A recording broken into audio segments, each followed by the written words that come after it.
안녕하세요. 안전보건부 노윤혜 과장입니다. 요즘 산업재해 관련으로 사건 사고 뉴스가 많습니다. 이재명 정부도 산재 단절에 칼을 빼들었고요. 저희도 그에 발맞춰 최대한 작업자가 안전한 환경을 구축해야 할 것 같습니다.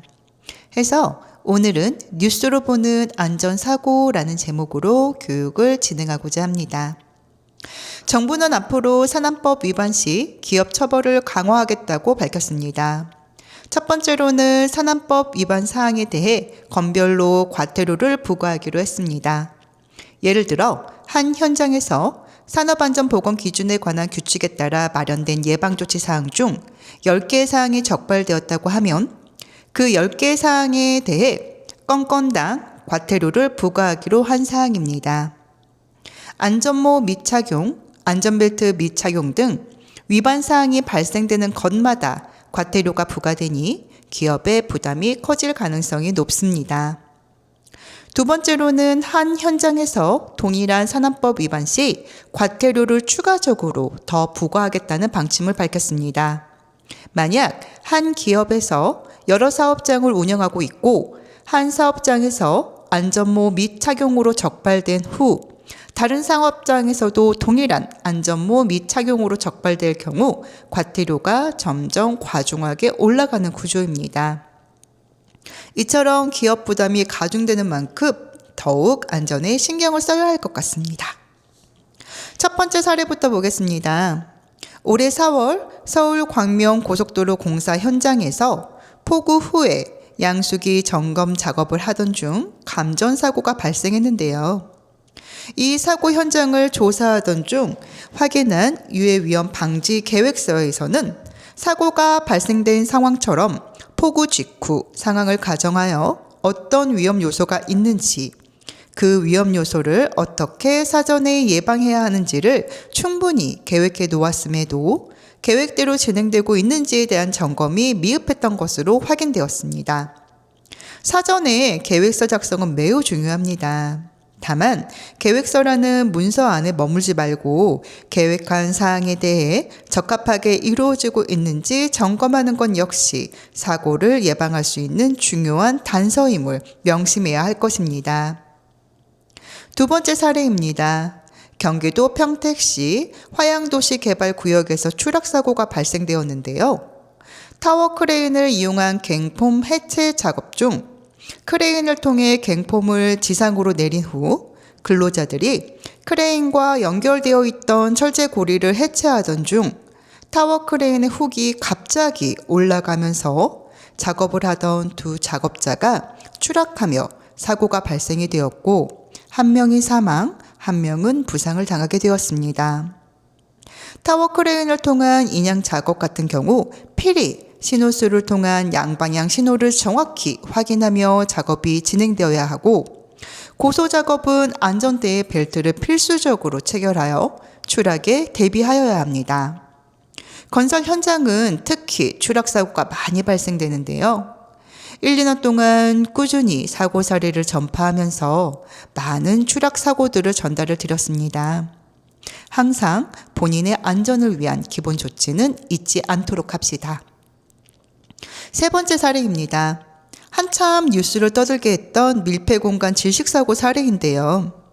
저희도 지중 현장 중 맨홀레에서 작업을 하는 경우가 있는데요.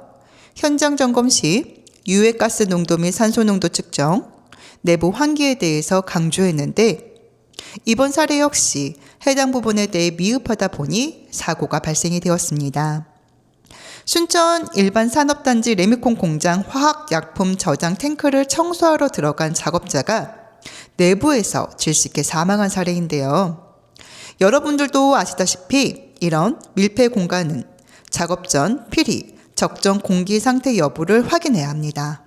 그리고 작업 동안 지속적으로 환기를 시켜야 하는데 혹여 작업 특성상 환기가 불가능할 경우 작업자에게 공기 호흡기나 송기 마스크를 착용하여 대비할 수 있도록 해야 합니다. 또한 밀폐 공간 작업 전에는 특별 교육을 진행하여 작업 시 주의해야 하는 사항에 대해 작업자들에게 숙지시켜 주셔야 합니다. 네 번째 사례입니다. 경남 함양 울산 고속도로 건설 현장 의령 나들목 구간에서 이동식 크레인에 올라 천공기 옆에서 작업을 하던 작업자의 안전고리가 천공기에 말려 들어가 끼이는 사고가 발생이 되었는데요. 이동식 크레인은 작업자가 탑승하여 작업할 수 있는 장비가 아니지만 산업안전보건 기준에 관한 규칙에서 제한적으로 사용을 허가하고 있습니다.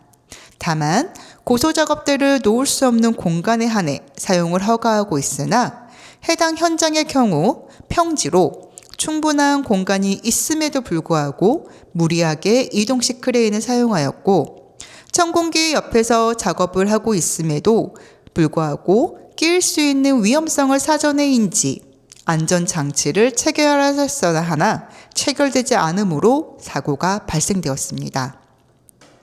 중장비 사용은 아차하는 순간 바로 사고로 이어질 수 있습니다. 항상 작업계획서를 사전에 작성하여 위험 요소를 파악하고 계획서 작성대로 작업하여 위험을 최소화해야 합니다. 지금까지 뉴스에서 여러 언론을 통해 지속적으로 이야기된 사례들에 대해 살펴보았는데요. 모든 사례에서 알 수 있듯이 항상 사고들은 인재에 가깝습니다. 뻔히 위험할 수 있는 요소가 있음에도 사전에 조치를 하지 않던가 개인보호 장비가 제대로 체결되지 않던가 하는 어떻게 보면 사소할 수도 있는 그런 사항들로 인해 사망사고가 빈번하게 발생되고 있습니다. 번거로울 수 있고 작업 속도가 지연될 수 있습니다. 하지만 그것들이 한 사람의 생명보다 중요하지는 않을 겁니다. 정해진 규칙을 준수하고 필요 장비를 장착하고 위험 작업 전 사전에 교육을 충분히 진행하여 관리자도 작업자도 서로가 서로의 안전을 지켜줄 수 있는 현장을 만들어야 되겠습니다. 지금까지 안전보건부 노윤혜 과장이었습니다. 감사합니다.